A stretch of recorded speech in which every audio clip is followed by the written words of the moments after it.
Lecture 19 में आज हम लोग डीपीपी 6 में दिए गए ऑब्जेक्टिव क्वेश्चंस का सॉल्यूशन करेंगे। आपको मालूम होनी चाहिए कि डीपीपी 6 में मैंने AIEEE, AIPMT, IIT, JEE mains के प्रीवियस एग्जामिनेशन में पूछे हुए कुछ महत्वपूर्ण क्वेश्चंस दिए थे। डीपीपी 6 को मैंने 2 पेज का PDF बनाकर व्हाट्सएप के जरिए आप तक पहुंचाया था। तो आज हम लोग डीपीपी 6 में IPMT, IEEE, JEE मेंस के प्रीवियस ईयर्स में पूछे हुए क्वेश्चंस का सॉल्यूशन करेंगे। लेक्चर 19 को देखने से पहले डीपीपी 6 में जो 10 क्वेश्चंस दिया गया है उन 10 क्वेश्चंस को आप अपने नोटबुक में नोट कर लें। उसके बाद इस लेक्चर 19 को आप देखें। आइए सबसे पहले हम लोग अंत से शुरू करते हैं, यानी क्वेश्चन नंबर 10 से हम लोग शुरू करते हैं। ये क्वेश्चन नंबर 10 जेईई मेंस 2014 में पूछा हुआ क्वेश्चन है। सुनिए क्वेश्चन क्या है। कहता है एक विद्युत क्षेत्र वेक्टर E 30x² एक स्थान में निहित है, तब विभवांतर VA माइनस VO होगा, जहां VO मूल बिंदु पर विभव है तथा VA मूल बिंदु से x बराबर 2 मीटर पर विभव है। यानी ऑप्शन भी दिया गया इसमें 4। हमारे पास जगह की कमी के कारण मैंने ऑप्शन नहीं दिया गया। आपके डीपीपी में ऑप्शन दिया गया है। पहला ऑप्शन है 80 वोल्ट, बी नंबर ऑप्शन है 120 वोल्ट, सी नंबर ऑप्शन है -120 वोल्ट, डी नंबर ऑप्शन है -80 वोल्ट। यानी पॉइंट ए और बी के बीच का विभवांतर पूछ रहा है इस क्वेश्चन में। तो सुनिए, इसको मैं डील करके बता रहा हूं। जो लोग विभवांतर टॉपिक को बारीकी से स्टडी किए होंगे विद्युत विभवांतर को, उनसे यह क्वेश्चन बनेगा और समझ भी आएगा। सुनिए, कहता है एक विद्युत क्षेत्र वेक्टर E बराबर 30x² एक स्थान में निहित है। कहता है एक विद्युत क्षेत्र है और ये जो विद्युत क्षेत्र दिया गया है वेक्टर E बराबर 30x² इकाई सदिश I एक किसी स्थान पर निहित है। आगे पढ़िए। कहता है तब विभवांतर VA माइनस VO होगा। पूछ रहा है विभवांतर VA माइनस VO क्या होगा, और ये भी दे दिया गया है कि ये जो VO है ये मूल बिंदु पर विभव है और ये जो VA है वो मूल बिंदु से 2 मीटर की दूरी पर x एक्सिस पर विभव है। इसको आप ये ज्योमेट्रिकल देखिए। सबसे पहले मान लीजिए कि ये y एक्सिस है, ये हमारा z एक्सिस है, सॉरी x एक्सिस है, ये y एक्सिस है और ये इधर बाहर की ओर ऐसे ये बाहर z एक्सिस है और ये हमारा मूल बिंदु है। इस मूल बिंदु को हम O बोल देते हैं और मूल बिंदु पर जो विभव है वो VO है। स्पष्ट कहा गया VO मूल बिंदु पर विभव है और ये जो VA है ये कहां विभव है, ये x बराबर 2 मीटर। मान लीजिए यहां से यहां की दूरी x बराबर 2 मीटर। ये देखिए ये x बराबर 2 मीटर पर एक दूसरा पॉइंट है A और यहां पर जो विभव है वो VA है। ये देखिए क्वेश्चन कह रहा है कि मूल बिंदु पर विभव VO है और x बराबर 2 मीटर पर एक पॉइंट A होगा, वहां पर विभव कितना दिया गया है, VA दिया गया है। यही पूछ रहा है कि इस A और O के बीच का विभवांतर क्या होगा। A और O के बीच का विभवांतर पूछ रहा है। सोचिए, A और O के बीच का विभवांतर पूछ रहा है तो चार्ज कहां से कहां जाएगा, O से A तक जाएगा। विभवांतर वाले टॉपिक में मैंने डिटेल से बताया कि यदि चार्ज को हम B से A तक ला रहे हैं तो विभवांतर किसके बीच होगा, A और B के बीच का होगा। विभवांतर उल्टा हो जाएगा। चार्ज को C से D तक ला रहे हैं तो विभवांतर किसके बीच होगा, D और A के बीच का विभवांतर होगा, जो वर्क होगा लाने में। ओके, अब यहां पर आप इसको सॉल्व कीजिए। VA माइनस V यानी A और O के बीच के विभवांतर क्या होगा। तो सुनिए, सबसे पहले आप E बराबर देखिए। E बराबर फॉर्मूला होता है स्पेस में क्या होता है, E x इकाई सदिश I प्लस E y इकाई सदिश J प्लस E z इकाई सदिश K। ये होता है स्पेस में, ये विद्युत क्षेत्र है।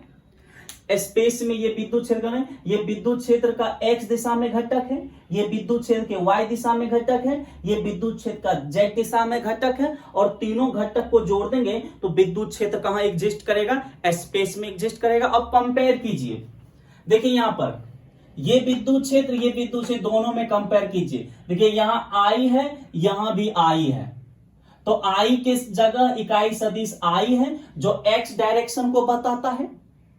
अब यहां पर I की जगह I है तो EX की जगह क्या है, 30x²। तो EX बराबर यहां पर हम लोग देंगे हियर, यहां EX बराबर क्या हो जाएगा, 30x² हो जाएगा। देखिए इकाई सदिश I की जगह इकाई सदिश I है तो EX की जगह क्या है, 30x²। उसी तरह EY की जगह क्या है, EY, तो आंसर है EY, इसमें है ही नहीं, यानी y एक्सिस वाला कंपोनेंट यहां पर है ही नहीं, EY 0 हो जाएगा। EZ कितना हो जाएगा, आंसर EZ भी 0 हो जाएगा, यानी z डायरेक्शन में बाहर की ओर जो इसका कंपोनेंट होगा वो भी शून्य होगा। ओके, अब आइए फॉर्मूला याद कीजिए। अब हम पॉइंट A और O के बीच का विभवांतर निकालना चाहते हैं। Now VA minus VO, point A और O के बीच का विभवांतर याद कीजिए। विभवांतर बराबर फॉर्मूला मैंने आपको बताया होगा जब मैं विभवांतर टॉपिक स्टार्ट किया था, जाकर विभवांतर टॉपिक वाला लेक्चर आप देखिए, वहां मैंने लिखाया होगा दो बिंदुओं के बीच का विभवांतर minus integration EX dx minus integration EY dy minus integration EZ dz। ये देखिए, ये करके मैंने बताया होगा। आइए इसको मैं जरा ले लेता हूं। अब देखिए x कंपोनेंट है ये y कंपोनेंट, ये z। अब इसको हम इंटीग्रेट कहां से कहां करेंगे, देखिए VA माइनस VO, यानी हम लोग चार्ज को कहां से कहां ले जा रहे हैं, O से A पर, क्योंकि VA माइनस VO का मतलब चार्ज O से A तक जा रहा है, तो O से A तक हम इसको इंटीग्रेट कर देंगे। इसको नहीं करेंगे क्योंकि ये सब 0 हो जाएगा। आइए माइनस इंटीग्रेशन EX का मान कितना है, 30x² 30x² into dx। O क्या, ओरिजिन पर हम दूरी क्या लेंगे, 0। A ओरिजिन से A की दूरी कितना है, 2 मीटर, तो इसको कहां से कहां, 0 से 2 मीटर तक इसको हम इंटीग्रेट कर देंगे। माइनस EY का मान कितना है, 0 dy माइनस EZ कितना है, 0 dz। आइए अब इंटीग्रेट 30 कांस्टेंट है, इसको बाहर कीजिए, ये बाहर हो जाएगा -30, हमारे पास बचा 0 ऊपर 2, यहां क्या x² और dx। देखिए 30 कांस्टेंट, इसको हमने बाहर किया, क्या बचा, x² इंटू dx बचा, माइनस 0 गुना dy 0, ये 0 हो जाएगा और ये भी क्या हो जाएगा, 0 हो जाएगा। करते चलिए इसको, ये देखिए ये हमारा अब हो जाएगा -30 x² का इंटीग्रेशन क्या होता है, x⁻3/3। ये डिफरेंट इंटीग्रेशन होता है x² का। ये देखिए इंटीग्रेशन x² इंटू dx बराबर हो जाएगा, ये हमारा फॉर्मूला होता है x integration x⁻n into dx बराबर फॉर्मूला होता है x⁻n+1/n+1 होता है, ऐसे फॉर्मूला होता है। आज देखिए n के जगह आज क्या है, 2, तो n के जगह यहां क्या दे देंगे, 2, यहां भी n के जगह 2, यहां भी n के जगह 2, तो देखिए क्या होगा, 2 1 3, यानी x⁻3 और नीचे 2 1 3। तो देखिए तो x² इंटू dx का इंटीग्रेशन हो गया x³ 3, तो इसका इंटीग्रेशन हम x³ और ये 0 और ऊपर 2 और ये दोनों 0 यहां से समाप्त हो जाएगा। ओके, देखिए तो नेक्स्ट यहां से -30, अब x के जगह एक बार 2 पुट कीजिए, x के जगह 2 पुट करते हैं, ये क्या हो जाएगा, मैं 3 को बाहर कर देता हूं, 3 को बाहर ले लीजिए, 3 कांस्टेंट है, 3 बाहर आ गया, ऊपर क्या बचा, केवल x³, x के जगह एक बार 2 पुट कीजिए, ये हो जाएगा 2 का क्यूब, माइनस x के जगह एक बार ये लोअर लिमिट 0 पुट कीजिए, ये हो जाएगा 0 का क्यूब। ओके, तो यहां पर आइए VA माइनस VO बराबर, ये 10 या 30 कितने बार में कैंसिल करेगा, ये 10 टाइम में, ये हो गया -10 गुना, ये देखिए 2 का स्क्वायर कितना हो जाएगा, 8, और ये 0 का 2 का क्यूब 8 हो गया और ये 0 का क्यूब 0। अब आप इसको कर 10 8 80 बराबर -80 वोल्ट। यानी पॉइंट ए और बी के पॉइंट ए और ओ के बीच का विभवांतर कितना हो जाएगा? -80 वोल्ट हो जाएगा। ऑप्शन आपको इसमें दिया गया ऑप्शन नंबर डी। तो क्वेश्चन नंबर 10 का ऑप्शन नंबर डी हो जाएगा -80 वोल्ट। और ऐसा क्वेश्चन मैं बता भी चुका हूं विभवांतर टॉपिक के बाद, जब मैंने न्यूमेरिकल्स बताया था तो उसमें इस तरह का न्यूमेरिकल्स मैंने आपको बताया था। देखिए, यदि बारीकी से आप अध्ययन नहीं कीजिएगा तो फिर ये सभी न्यूमेरिकल्स आपसे बनने वाले नहीं हैं। अब हम लोग क्वेश्चन नंबर 9 करते हैं। इसका ये स्क्रीनशॉट लीजिए। क्वेश्चन नंबर 9 ये AIPMT 2014 में पूछा हुआ है। ये जेईई मेंस 2014 का क्वेश्चन था। अब क्वेश्चन नंबर 9 है, ये AIPMT जिसको आज हम लोग नीट कहते हैं 2014 में पूछा हुआ क्वेश्चन है। इसको हम लोग देखते हैं क्वेश्चन नंबर 9।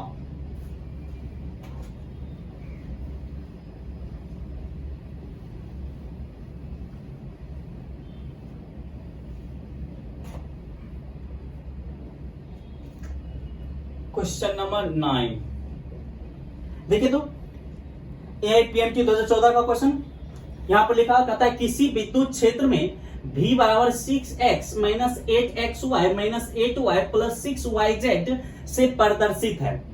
यानी किसी विद्युत क्षेत्र में जो विभव है वो इस समीकरण द्वारा प्रदर्शित किया जाता है। कहता है पॉइंट 111 पर 2 कूलम आवेश को रखेंगे तो उसके द्वारा कितना बल का अनुभव होगा।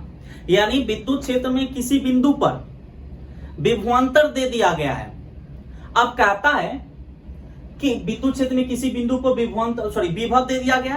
अब एक पॉइंट दिया गया 111, कहता है उस बिंदु पर 2 कूलम चार्ज को रखेंगे तो वो कितना बल का अनुभव करेगा। ऑप्शन ए है 6√5 newton, option B 30 newton, option C 29 newton, option D 4√35 Newton.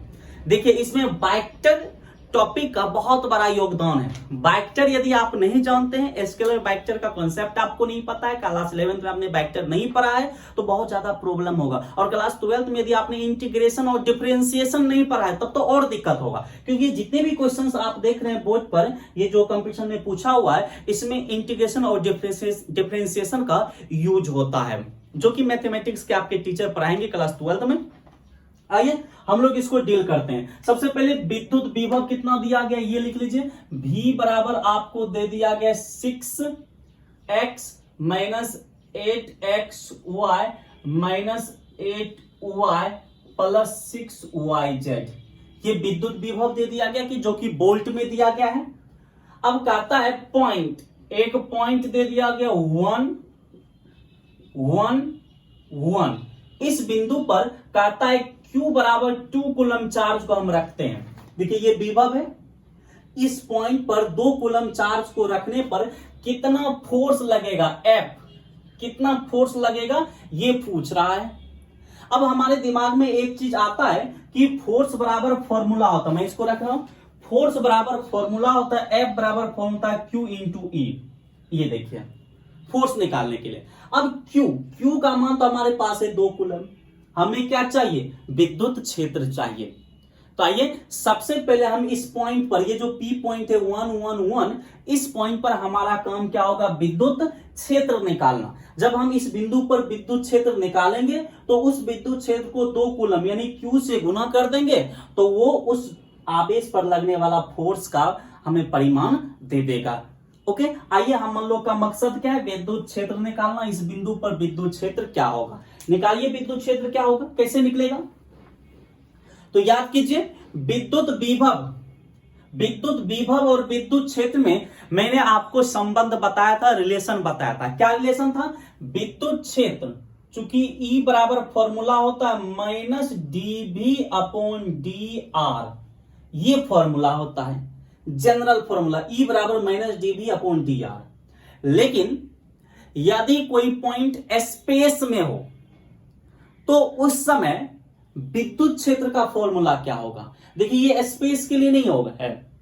यदि पॉइंट हमारा स्पेस में हो, जैसे यहां देखिए P111, x भी है, y भी है और z भी है, और x y z तीनों पॉइंट है, तो ये बिंदु कहां होगी, स्पेस में होगी।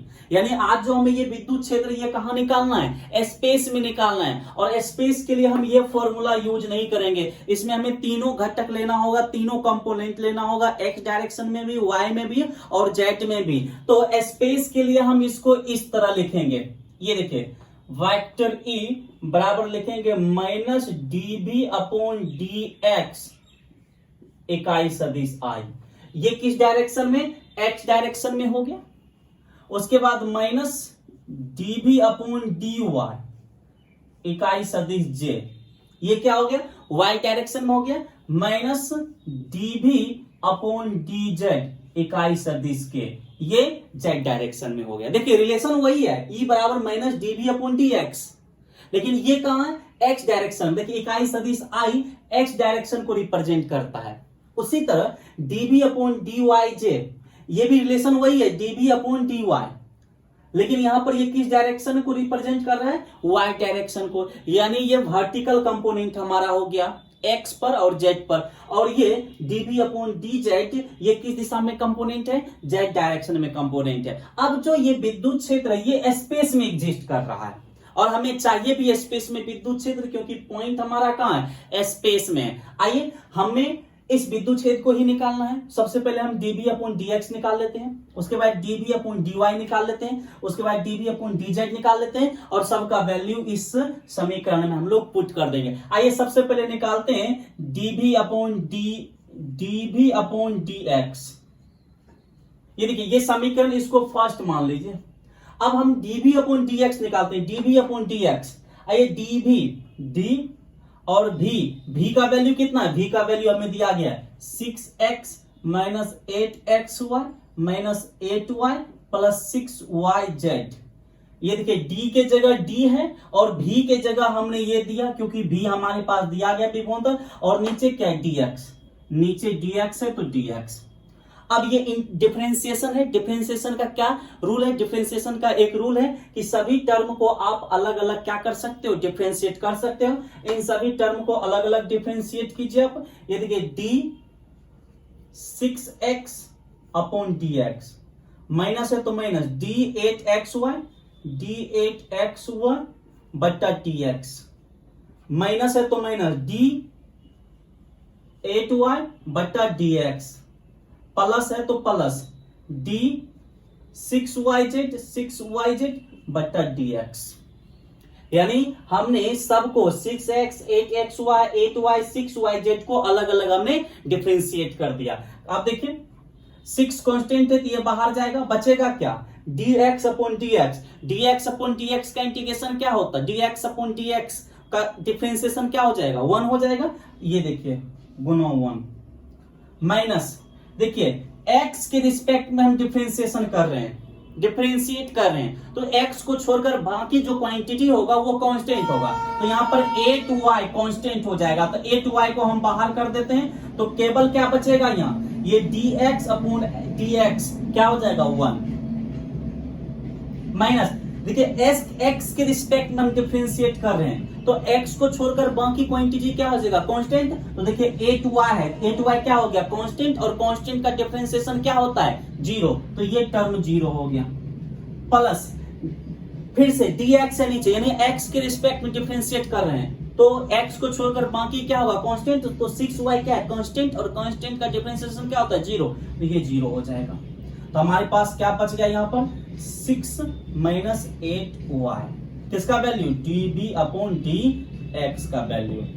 तो dv अपॉन dx का वैल्यू हमारे पास आ गया कितना, 6 माइनस 8y आ गया। अब हम लोग किसका वैल्यू निकालेंगे, dv अपॉन dy, उसे d ना,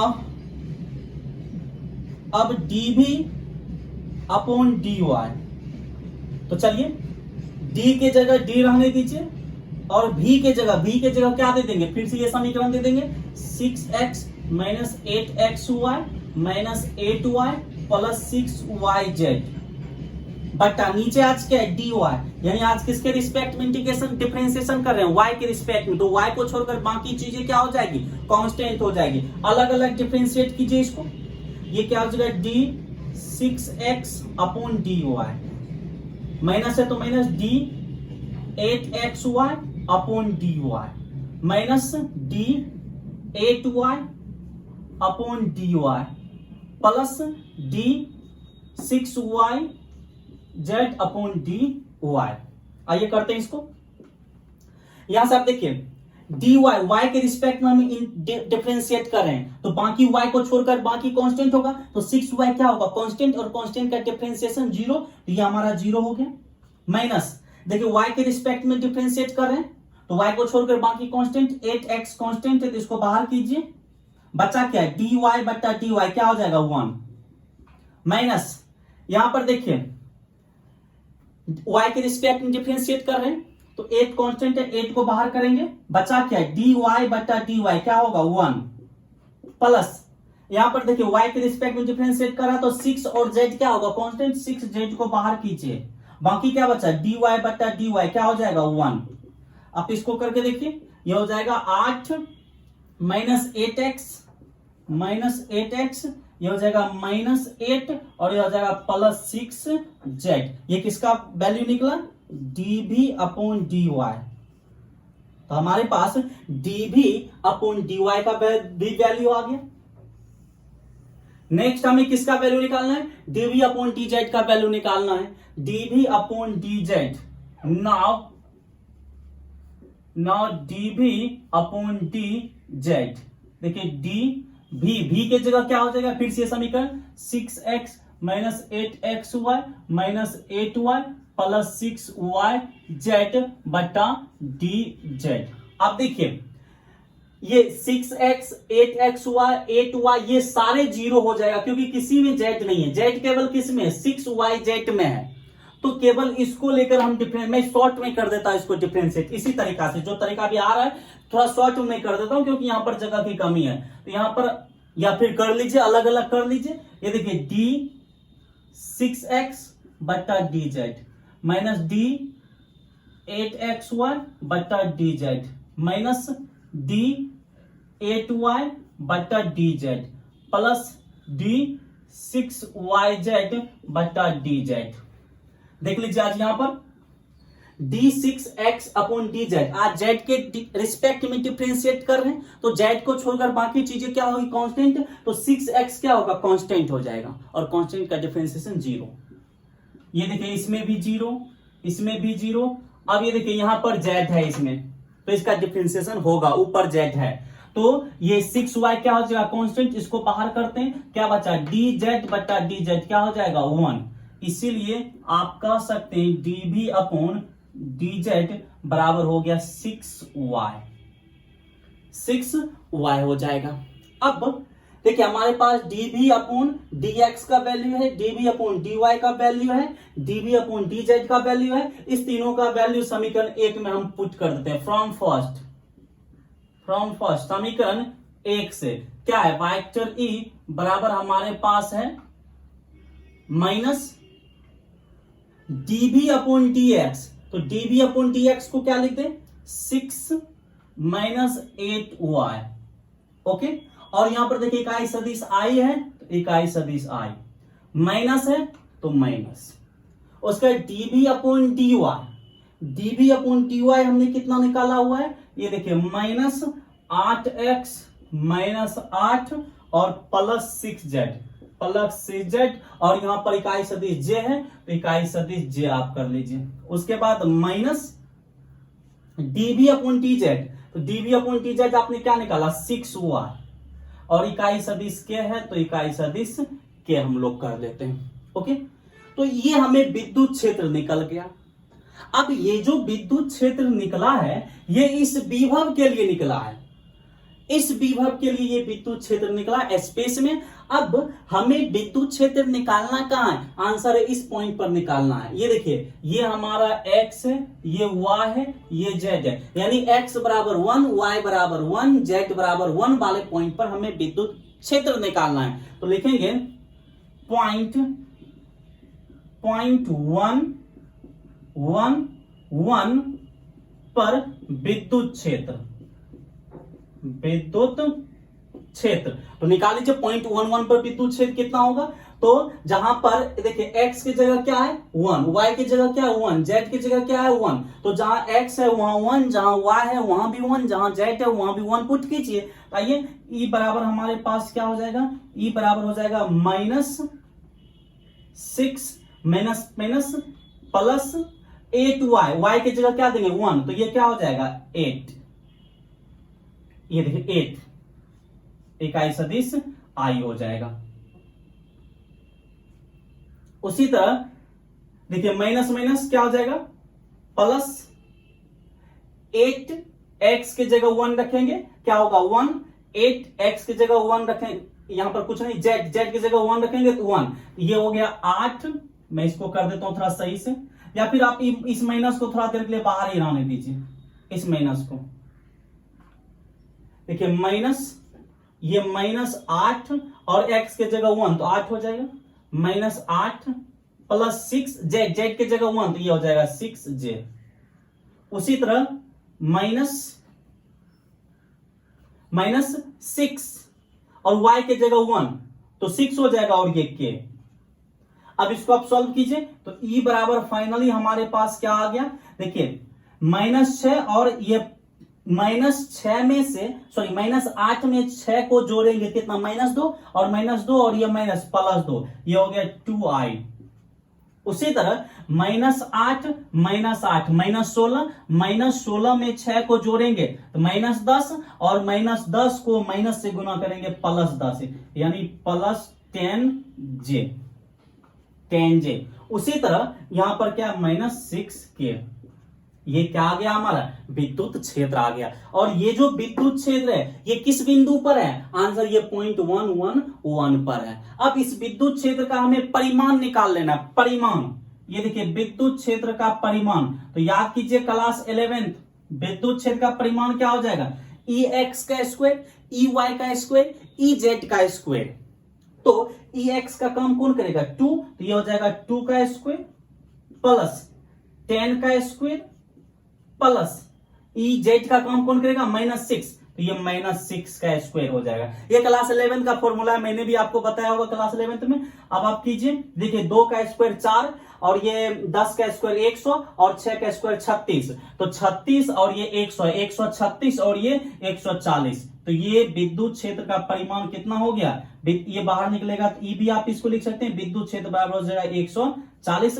140 को आप लिख सकते हैं 2√35 लिख सकते हैं, क्योंकि ये रूट हटेगा तो ये 2 का स्क्वायर 4, 4 गुना 35 140, तो विद्युत क्षेत्र बराबर 2√35 न्यूटन पर कूलम आ गया। कहां पर, इस पॉइंट पर। अब इस पॉइंट पर 2 कूलम चार्ज को रखेंगे तो फोर्स कितना लगेगा, अब चूंकि फोर्स बराबर होता है Q इंटू ई, Q चार्ज कितना है 2 कूलम और गुना ई कितना आया 2√35 न्यूटन पर कूलम, पर कूलम कैंसल, ये 2 दूना 4√35 न्यूटन आंसर। यानी इस बिंदु पर यदि 2 कूलम चार्ज को रखेंगे तो 4√35 न्यूटन का फोर्स उस पर लगेगा। आप देख लीजिए ऑप्शन नंबर कौन आ रहा है, ये ऑप्शन नंबर आपका आ रहा है ये डी। तो क्वेश्चन 9 का ऑप्शन नंबर डी हो जाएगा, 4√35 हो जाएगा। थोड़ा सा टफ है, लेकिन जो लोग क्लास 11th में सही पढ़े होंगे, जिसको डिफरेंशिएशन सही आता है, जो लोग कॉन्सेप्ट विभवांतर का सही पढ़े होंगे, उनको ये चीजें समझ आया होगा। ओके, ये क्वेश्चन नंबर 9 था, इसका स्क्रीनशॉट लीजिए। इससे भी ज्यादा टफ क्वेश्चन पूछता है जेईई मेंस एपीएमटी वगैरह में, क्योंकि आप बहुत बड़े कंपटीशन दे रहे हो तो वहां पर इजियर क्वेश्चंस का कोई चांस ही नहीं बनता है।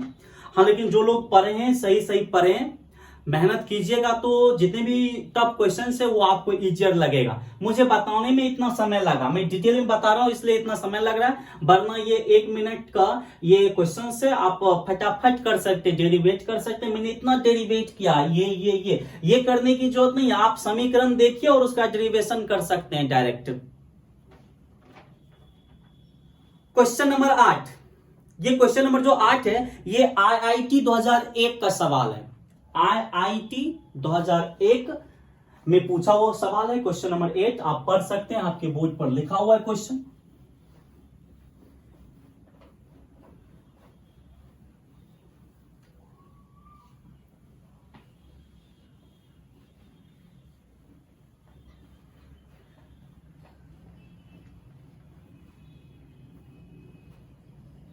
ठीक है, तो क्वेश्चन नंबर 8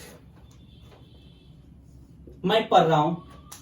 कहता है किसी एक समान विद्युत क्षेत्र, किसी जगह एक समान विद्युत क्षेत्र धनात्मक x दिशा में है, ए मूल बिंदु है तथा बी बिंदु x पर x बराबर 1 सेंटीमीटर पर है तथा सी बिंदु y अक्ष पर y बराबर 1 सेंटीमीटर पर है, तब ए बी तथा सी पर विभव संतुष्ट करता है। 4 ऑप्शन है, ए पर विभव ग्रेटर देन बी पर विभव, ए पर विभव लेस देन बी पर विभव, ए पर विभव ग्रेटर देन बी पर विभव, ए पर विभव लेस देन सी पर विभव, और नॉन ऑफ दिस, इनमें से कोई नहीं। ये देखिए, ये अच्छा सवाल है, बस थोड़ा सा दिमाग का यूज करना है, इसमें कोई डेरिवेशन नहीं करना है, बस थोड़ा सा टेक्निकली दिमाग को यूज करना है। सुनिए, कहता है एक समान विद्युत से धनात्मक x दिशा में, मैं यहाँ कोऑर्डिनेट सिस्टम बनाता हूं, निर्देशांक नामक बनाता हूं। ये देखिए, ये x एक्सिस और ये y एक्सिस और ये, हाँ x y का ही काम है, इसमें ज्यादा का काम नहीं है। ये हमारा ओरिजिन है, ओरिजिन ओ, या ओरिजिन आपको दिया गया है। पहले क्वेश्चन पढ़ते हैं फिर से। कहता है एक समान विद्युत क्षेत्र धनात्मक x दिशा में। अब एक समान जो विद्युत क्षेत्र ये इस दिशा में, ये देखिए एक समान विद्युत क्षेत्र धनात्मक x दिशा में है। अब कहता है ए मूल बिंदु है, ये जो पॉइंट ए है ये मूल बिंदु है, ये देखिए पॉइंट ए मूल बिंदु है। ओके, उसके बाद कहता है पॉइंट बी x बराबर 1 सेंटीमीटर पर है। ये देखिए यहां से 1 सेंटीमीटर आप चले जाइए, 1 सेंटीमीटर, थोड़ा मैं बड़ा बना देता हूं ताकि आपको समझ आए। 1 सेंटीमीटर इतना बड़ा होगा नहीं। यहां पर एक बिंदु है, कौन सा बिंदु? बी, जो कि कहां है? x बराबर 1 सेंटीमीटर पर है। ये हमारा x इक्वल टू 1 सेंटीमीटर पर ये पॉइंट बी है। उसी तरह पॉइंट सी y अक्ष पर है, x बराबर y बराबर 1 सेंटीमीटर। पॉइंट सी हमारा यहां पर है, ये देखिए ये पॉइंट सी है और ये y बराबर कितना सेंटीमीटर पर है? 1 सेंटीमीटर पर है। कहता है आप बताइए पॉइंट ए बी तथा सी के लिए कौन सा रिलेशन सही है। तो सबसे पहले आप ये मान लीजिए पॉइंट ए पर जो विभव होगा उसको मान लेते हैं भी ए, पॉइंट बी पर जो विभव होगा उसको मान लेते हैं भी बी, और पॉइंट सी पर जो विभव होगा उसको मान लेते हैं भी सी मान लेते हैं। अब आप सबसे पहले पॉइंट ए और बी के बीच का या पॉइंट बी और ए के बीच का विभवांतर निकालिए। तो हम पॉइंट ए और बी के बीच का ही विभवांतर निकाल लेते हैं। पॉइंट ए और बी के बीच का विभवांतर, पॉइंट ए यानी भी ए माइनस भी बी, इसका क्या मतलब? इसका मतलब पॉइंट ए और बी के बीच का विभवांतर। पॉइंट ए और बी के बीच का विभवांतर कहने का मतलब हम चार्ज को कहां से कहां ले जा रहे हैं? बी से ए तक ले जा रहे हैं। या फिर आप ऐसे भी निकाल सकते हैं पॉइंट बी तथा ए के बीच का विभवांतर, यानी भी बी माइनस भी ए, भी बी माइनस भी ए, यानी बी और ए के बीच का विभवांतर। चार्ज कहां से कहां जाएगा? ए से बी तक जाएगा।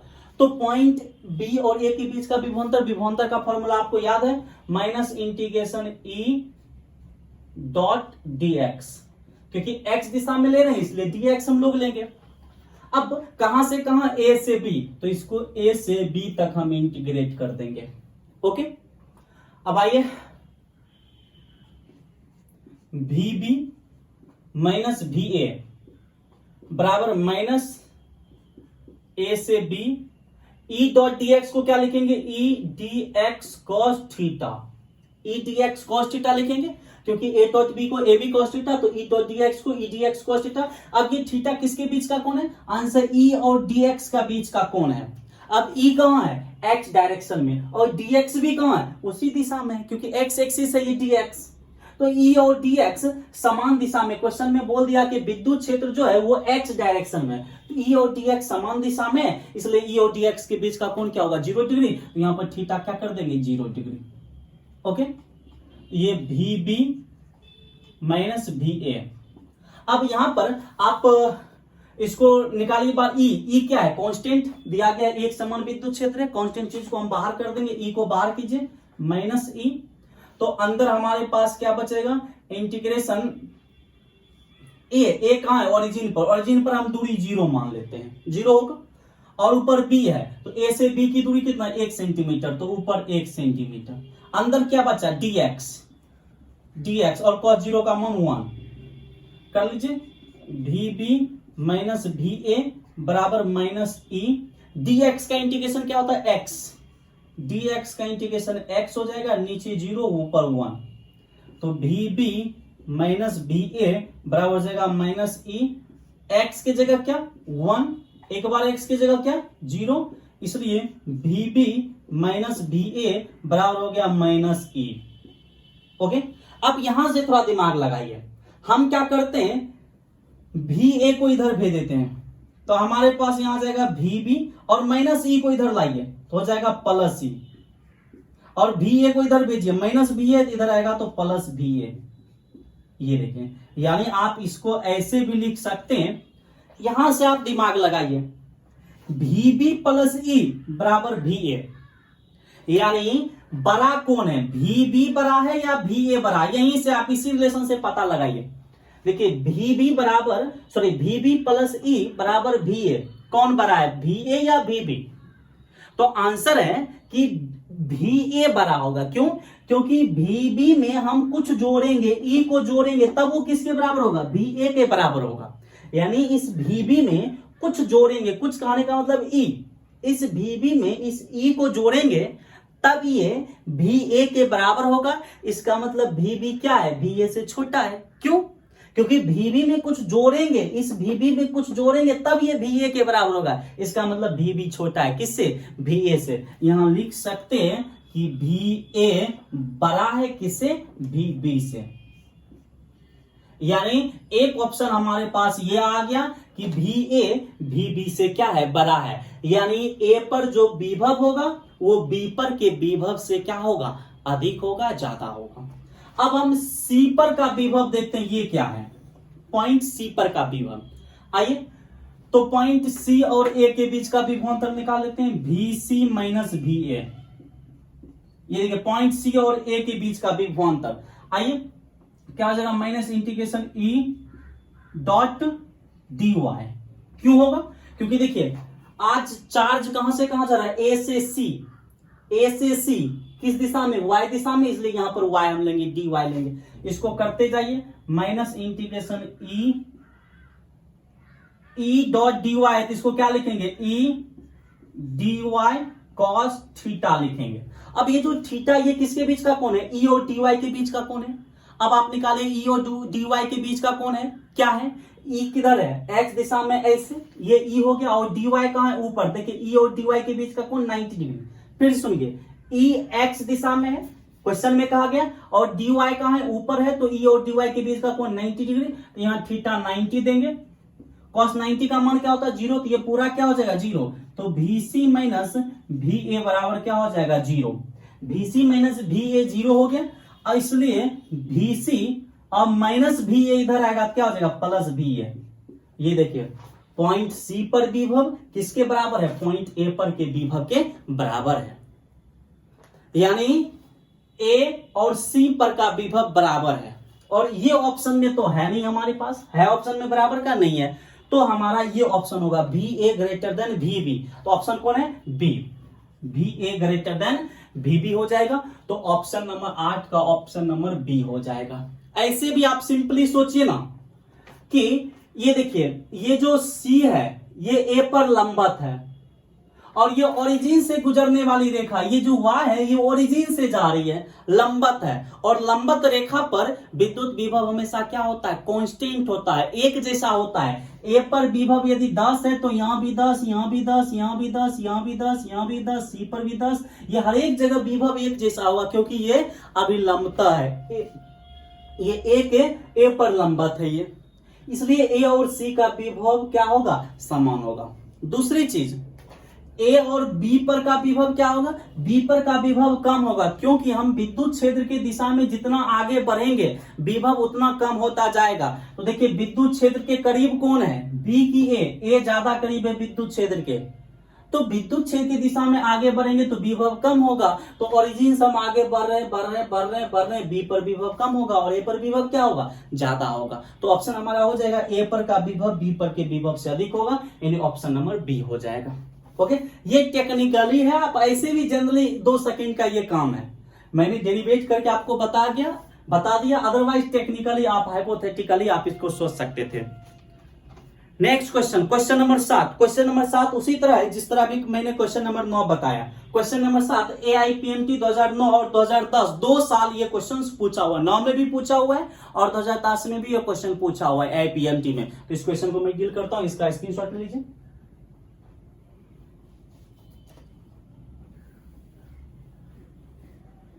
थोड़ा सा लॉन्ग क्वेश्चन है, मुझे नहीं लगता है DPP6 से एक लेक्चर वीडियो में हो पाएगा, इसके लिए संभवतः हमें 2 लेक्चर वीडियो बनाना पड़ सकता है।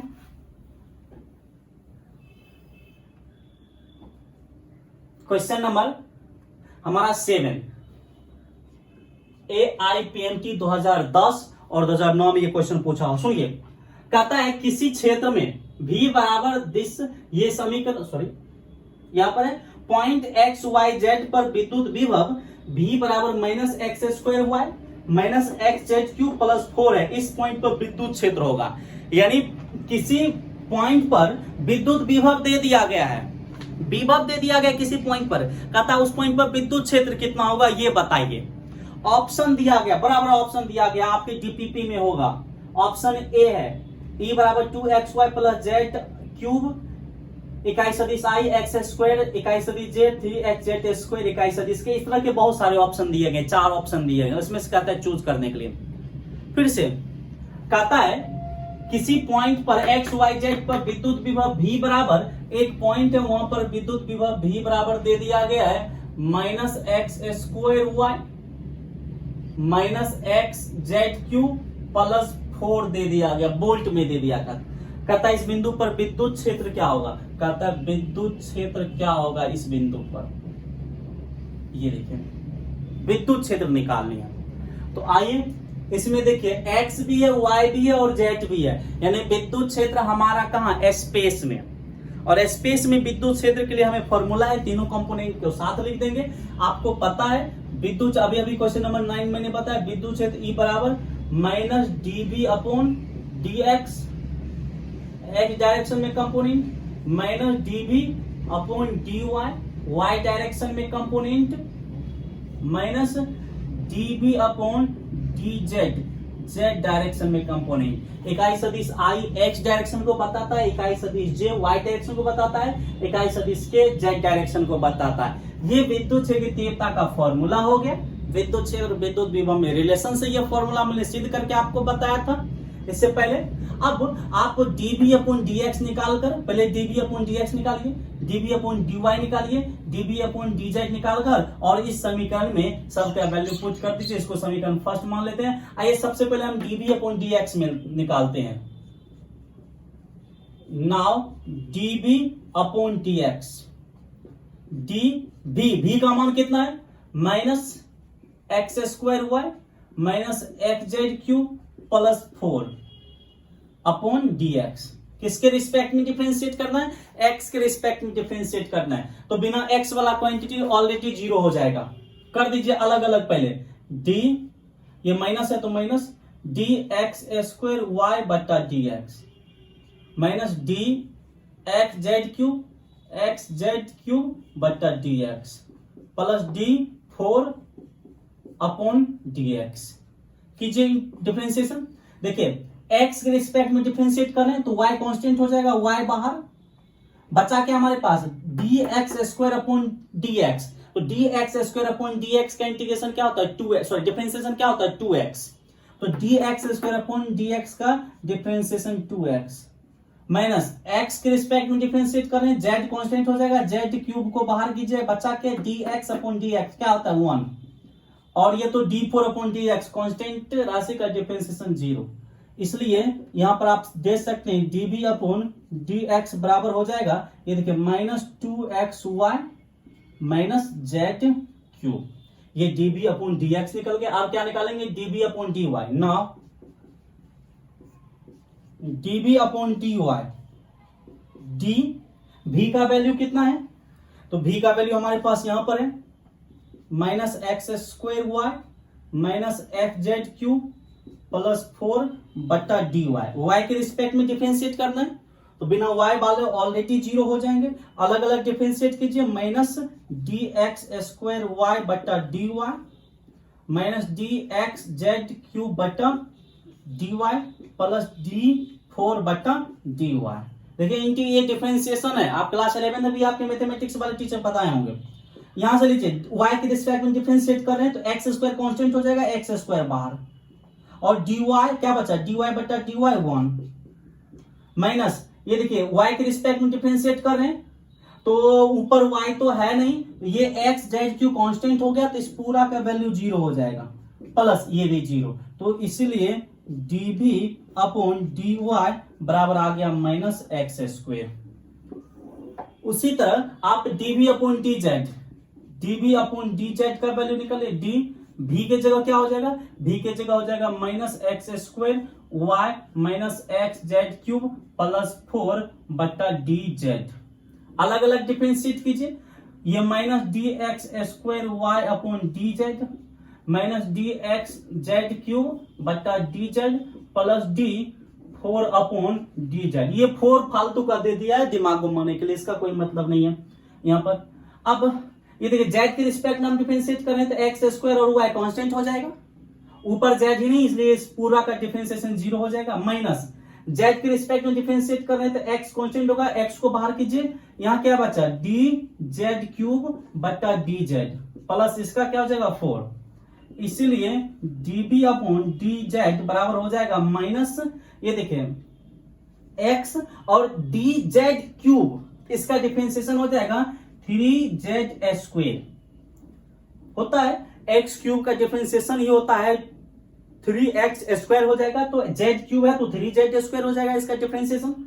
इसको कर लीजिए अच्छा से, बराबर ये हो जाएगा माइनस 3xz स्क्वायर हो जाएगा। तो हमारे पास db upon dx, db upon dy, dv upon dz का वैल्यू आ गया। अब इसको समीकरण फर्स्ट में रखते हैं, फ्रॉम फर्स्ट समीकरण फर्स्ट हमारा e equal to minus db upon dx का वैल्यू कितना है हमारे पास minus 2xy minus z cube, और यहाँ इकाई सदिश आई है तो इकाई सदिश आई, उसके बाद माइनस है माइनस db अपॉन dy क्या माइनस एक्स स्क्वायर और यहाँ इकाई सदिश जे है तो इकाई सदिश जे, उसके बाद माइनस db अपॉन dz कितना है माइनस 3xz स्क्वायर और इकाई सदिश के है तो इकाई सदिश के, इसलिए e बराबर आप मल्टीप्लाई कर दीजिए, देखिए माइनस माइनस क्या हो जाएगा प्लस, ये जो 2xy माइनस में प्लस ये हो गया z क्यूब और ये इकाई सदिश i minus minus plus x square इकाई सदिश j, और ये देखिए माइनस माइनस प्लस ये क्या हो जाएगा 3xz स्क्वायर इकाई सदिश के। ऑप्शन नंबर देख लीजिए, ये बिंदु छेदी तीव्रता निकल गया उस बिंदु पर, ऑप्शन नंबर आपका हो जाएगा ए। देखिए ए में है 2xy plus Z cube, 2xy plus Z cube x square और ये 3xz square, option number A 7 का। 7 के बाद हम लोग 6 देखते हैं, इसका स्क्रीनशॉट लीजिए।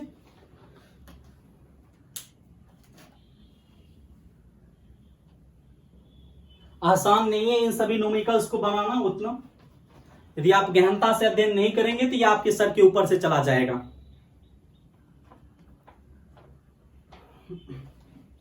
क्वेश्चन नंबर 6 देखिए, तो क्वेश्चन नंबर 6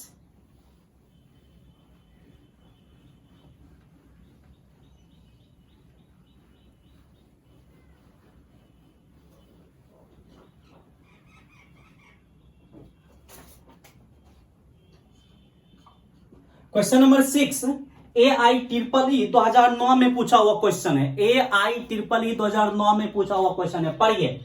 कहता है 2 पॉइंट्स P तथा Q क्रमशः 10 वोल्ट तथा -4 वोल्ट विभव पर है, 100 इलेक्ट्रॉन को P से Q तक ले जाने में कितना कार्य होगा। ऑप्शन नंबर ए है ये -1.9 इंटू 10⁻17 जूल, बी है 9.60 into 10⁻17 joule, C number 2.24 into 10⁻16 joule, D number 2.24 into 10⁻16 joule. Minus कर लीजिएगा, डी नंबर ऑप्शन जो है वो 10⁻6 हो गया, -16 होना चाहिए वहां पर। अब आइए पढ़िए क्वेश्चन को। क्वेश्चन कहता है कि दो पॉइंट पी तथा क्यू पर विभव 10 वोल्ट और -4 वोल्ट है। ये पॉइंट ए पी है, मान लीजिए यहां पर विभव 10 वोल्ट है, तो पॉइंट पी पर जो विभव होगा इसको वीपी बोल देते हैं, वीपी यानी पॉइंट पी पर विभव 10 वोल्ट है और इससे कुछ दूरी पर एक पॉइंट क्यू है और यहां पर जो विभव है वी क्यू बराबर -4 वोल्ट है। ओके, अब क्वेश्चन कहता है कि 100 इलेक्ट्रॉन को पी से क्यू तक ले जाया जा रहा है। यहां पर पॉइंट पी से, ये हमारा पॉइंट पी है और इस पॉइंट पी से 100 इलेक्ट्रॉन को हम ले जा रहे हैं, कहां तक, क्यू तक ले जा रहे हैं। तो 100 इलेक्ट्रॉन को क्यू तक ले जाने के लिए हमें कुछ वर्क करना पड़ेगा, तो वो कितना वर्क करना पड़ेगा वही पूछ रहा है। तो सबसे पहले आप ये सोचिए कि P से Q तक हम ले जा रहे हैं कितने इलेक्ट्रॉन को, 100 इलेक्ट्रॉन को। अब 100 इलेक्ट्रॉन के पास चार्ज कितना होगा ये सबसे पहले निकाल लीजिए। तो चूंकि एक इलेक्ट्रॉन पर -1.6 इंटू 10⁻⁻19 कूलम आवेश होता है, ये देखिए एक इलेक्ट्रॉन पर इतना आवेश होता है, इसीलिए 100 इलेक्ट्रॉन पर कितना हो जाएगा, 100 इलेक्ट्रॉन पर आवेश बराबर क्या हो जाएगा, 100 गुना -1.6 इंटू 10⁻⁻19 कूलम बराबर हो जाएगा -1.6 और ये -19 में 2 जीरो घट जाएगा -17 कूलम। तो ये चार्ज कितने इलेक्ट्रॉन के पास हो गया, 100 इलेक्ट्रॉन के पास हो गया। इट मींस P से Q तक हम 100 इलेक्ट्रॉन को ले जा रहे हैं। इसका मतलब कितना चार्ज को ले जा रहे हैं, इसका मतलब है कि इतने चार्ज को हम P से Q तक ले जा रहे हैं। अब इतने चार्ज को P से Q तक ले जाने का मतलब हो गया 100 इलेक्ट्रॉन को P से Q तक ले जाना। 100 इलेक्ट्रॉन को P से Q तक ले जाने का मतलब होगा इतना चार्ज को P से Q तक ले जाना। तो इतने चार्ज को P से Q तक ले जाने में कितना वर्क करना पड़ेगा। देखिए P से Q ले जा रहे हैं तो जो वर्क होगा वह किसके बीच का विभवांतर होगा, यहीं पर समझना, यहीं पर फंस जाता है लोग। P से Q तक ले जाया जा रहा है चार्ज को, तो जो कार्य होगा वो किसके बीच का विभवांतर होगा, Q और P के बीच का विभवांतर। तो पॉइंट VQ माइनस VP, ये देखिए इसका मतलब क्या है, इसका मतलब है Q और P के बीच का विभवांतर, Q और P के बीच का विभवांतर। और चार्ज कहां से कहां जा रहा है, P से Q तक। पोटेंशियल डिफरेंस वाले टॉपिक में मैंने इस चीज को डिटेल से बताया था कि कैसे पढ़ना है, किसके बीच का विभवांतर कब लेना है, कब कार्य कैसा होगा तो क्या करेंगे। तो VQ माइनस VP है, इसका मतलब चार्ज को हम P से कहां ले जा रहे हैं, Q तक ले जा रहे हैं। तो दो बिंदु के बीच का विभवांतर क्या होता है, बाहरी बल के द्वारा किया गया कार्य बटा चार्ज Q। तो हमें कार्य निकालना है, W एक्सटर्नल बराबर क्या हो जाएगा, Q गुना VQ minus VP। Q charge कितना है हमारे पास, -1.6 इंटू 10⁻⁻17 कूलम, और या कूलम को छोड़िए, और VQ कितना है हमारे पास, VQ हमारे पास है -4 वोल्ट माइनस VP कितना है 10 वोल्ट।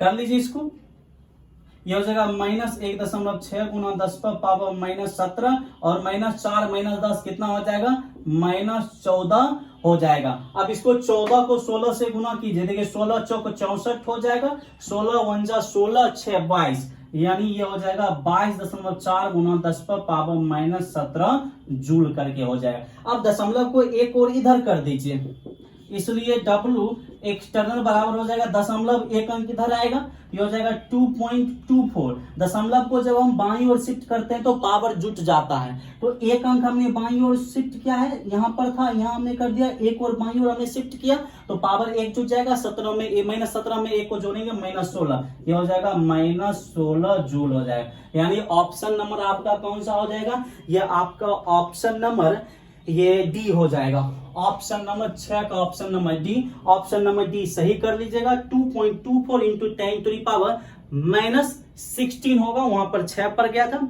अब देखिए कितना आदमी क्या करेगा, यहां पर P से Q ले जा रहे हैं, यहां क्या करेगा VQ माइनस VP की जगह VP माइनस VQ कर देगा, और वो करेगा तो आंसर नेगेटिव में आएगा, और नेगेटिव में आएगा तो वो ऑप्शन क्या कर देगा, वो ऑप्शन सी कर देगा, जो कि गलत हो जाएगा। भाई यदि आप P से Q तक ले जा रहे हो तो विभवांतर किसके बीच का होगा, Q और P के बीच का होगा। तो वो क्या करेगा, VP माइनस VQ कर देगा और फॉर्मूला लिख देगा विभवांतर का। गलत हो जाएगा। विभवांतर का फॉर्मूला लिखेंगे तो विभवांतर के कॉन्सेप्ट पर हमें चलना होगा। ओके, ये क्वेश्चन नंबर 6 था। अब क्वेश्चन नंबर 5 देखते हैं। क्वेश्चन नंबर 5, इसका स्क्रीनशॉट ले लीजिए। क्वेश्चन नंबर 5 जो है आपका, ये AIEEE 2007 में पूछा हुआ है। AIEEE 2007 में ये क्वेश्चन पूछा हुआ। क्वेश्चन नंबर 5 ये देखिए, कहता है XY निर्देशांक निकाय के मूल बिंदु पर एक आवेश 10⁻³ माइक्रोकूलम है। 2 पॉइंट A तथा B क्रमशः दिस बिंदु तथा दिस बिंदु पर है, तो A और B के बीच का विभवांतर। कहता है XY निर्देशांक निकाय है, this is X, this is Y, और ये हमारा ओरिजिन मान लीजिए O। अब कहता है दो बिंदु, कहता है इसके ओरिजिन पर 10⁻³ माइक्रोकूलम चार्ज है। ये जो ओरिजिन है, यहां पर एक चार्ज रखा हुआ है 10⁻³ माइक्रोकूलम का चार्ज रखा हुआ है, इतना का चार्ज रखा हुआ है। कहता है दो बिंदु √2 2 0 पर, दो बिंदु है A और B। A कहां है, √2 पर है, B कहां है 2 0 पर है, तो A और B के बीच का विभवांतर। कहता है एक बिंदु है A और वो कहां √2 पर है, तो देखिए तो √2 बिंदु A कहां है, √2 पर है, और जो बिंदु B है वो कहां है 2 0 पर है। कहता है A और B के बीच का विभवांतर VA माइनस VB ज्ञात करें। ये देख कितना होगा। तो सबसे पहले आप इस बिंदु A और B को खोजिए, कहां होगा। A कहां है, देखिए ये X है, ये Y है। A √2 कहां, X सॉरी A √2 पर है, तो √2 किसका वैल्यू, X का। इधर √2 चलिए, इधर ये देखिए यहां आए, हमें यहां √2 मिल गया, ये देखिए √2 ये ओके। उसके बाद x बराबर √2, y बराबर क्या है √2, तो यहां से ऊपर जाइए √2, ये देखिए ये √2 आ गया। ये हाइट यहां पर पॉइंट A है, ये देखिए। तो यहां से यहां की दूरी कितना हो गया, ये देखिए ये दूरी √2, और ये जो हमारी हाइट है ये हाइट, ये भी कितना है √2 का ही ये हाइट है। ओके। अब दूसरा पॉइंट B कहां है, B कहता है 2 0 पर, यानी x बराबर 2 है, y बराबर 0। x बराबर 2 कहां होगा, इधर होगा, यहां पर होगा, क्योंकि 2 √2 से बड़ा होता है। ये देखिए ये हो गया 2, ये 2 हो गया, 2 मीटर सेंटीमीटर जो भी हो। x बराबर 2, y बराबर 0, y बराबर 0 कहां होगा, x पर यहीं पर होगा, तो पॉइंट B हमारा यहीं पर हो गया। ये देखिए, अब हमें इसी A और B के बीच का क्या ज्ञात करना है, विभवांतर ज्ञात करना है। A और B के बीच का विभवांतर क्या होगा। तो सबसे पहले हम क्या करते हैं, पॉइंट A पर विभव ज्ञात कर लेते हैं, फिर पॉइंट B पर विभव ज्ञात कर लेते हैं, और दोनों का अंतर कर देते हैं, तो वही A और B के बीच का विभवांतर हो जाएगा। तो पॉइंट A पर विभव पहले ज्ञात कीजिए। ये देखिए पॉइंट A पर चार्ज हमारा यहाँ है, यहाँ पर, और पॉइंट A यहाँ पर है। चार्ज कितना है 10⁻³ माइक्रोकूलम। तो इस चार्ज के कारण पॉइंट A पर हमें क्या करना है, विभव ज्ञात करना है। किसके कारण, इस Q के कारण पॉइंट A पर विभव ज्ञात करना है। इसके लिए हमें कौन सी दूरी चाहिए, O से A की दूरी चाहिए। क्यों, क्योंकि विभव बराबर फॉर्मूला होता है 1/4πε पॉइंट A पर विभव VA। तो पॉइंट A पर विभव क्या होगा, 1/4πε Q/R, और यह R दूरी कौन सी होगी, O से A की दूरी होगी। क्यों, क्योंकि ये बिंदु आवेश है। अब O से A की दूरी हमें निकालनी है, O से A की दूरी हमें निकालनी है। ये ROA हो जाएगा, यानी ये जो दूरी है ये O से A की दूरी हो जाएगा। O से A की दूरी कितना है, निकालिए OA। आप गौर से देखिए इसको, ये क्या बन रहा है, समकोण त्रिभुज। ये सम OA समकोण त्रिभुज का क्या है, कर्ण है। कर्ण बराबर तो ओवर रूट ऑफ लंब स्क्वायर प्लस आधार स्क्वायर। लंब कितना है, ये √2 तो √2 का स्क्वायर प्लस आधार स्क्वायर, आधार कितना है √2, तो √2 का स्क्वायर। तो ये कितना हो जाएगा 4, और 4 का रूट कितना होगा 2 हो जाएगा। ओ ए यानी ओ से ए की दूरी कितना आ गया 2 आ गया। ओके, इसीलिए भी ए बराबर हो जाएगा यानी पॉइंट ए पर विभव 1/4 का मान कितना होगा 9 गुना 10 पर पावर 9। क्यू चार्ज कितना है 10 पर पावर -3 माइक्रोकूलम, 10 पर पावर -3 माइक्रोकूलम बटा आर ओ ए यानी ओ से ए की दूरी कितना है 2 है। इक्वेशन फर्स्ट इसको हम बोल देते हैं। ओके, उसी तरह भी बी निकाल लेते हैं। भी बी यानी पॉइंट बी पर विभव, तो पॉइंट बी पर विभव क्या होगा इस क्यू के कारण, फिर से ये क्यू बिंदु आवेश है तो 1/4 pi f naught q upon r, और ये दूरी कहां ओ से बी की आर ओ बी। अब ये देखिए 1/4 पाई एफ 9 गुना 10 पर पावर 9, क्यू का मान कितना है 10 पर पावर -3 माइक्रोकूलम, और आर ओ बी यानी ओ से बी की दूरी आप पहले निकाल चुके हैं, ये दिया हुआ है ओ से बी की दूरी कितना है 2। ये देखिए ओ से बी की दूरी हमारा 2 है, समीकरण 2। समीकरण 1 और 2 को देखिए दोनों क्या है बराबर है, यानी फ्रॉम फर्स्ट एंड सेकेंड भी ए बराबर भी बी, यानी पॉइंट ए पर विभव और पॉइंट बी पर विभव क्या है बराबर है, इसलिए दोनों का हम अंतर करेंगे तो विभवांतर क्या होगा 0, इसलिए इसको इधर लाइए भी ए और बी को इधर लाइए -VB, इधर क्या बचा 0, यानी पॉइंट ए और बी के बीच का विभवांतर क्या हो जाएगा 0 हो जाएगा। ये ऑप्शन नंबर आपका हो जाएगा सी 5 का। सिंपल सी भाई बात है, इस चार्ज से यानी Q से A की दूरी भी 2 है और Q से B की दूरी भी 2 है, और चार्ज एक ही है तो विभव दोनों पर समान होगा, और समान विभव है तो उसका अंतर करेंगे, विभवांतर निकालेंगे तो क्या आएगा 0 आएगा।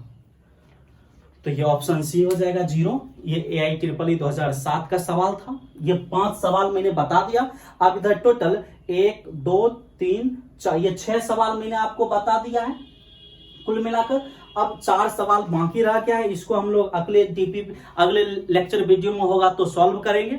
आज के क्लास में हम लोग इतना ही करेंगे। That's all.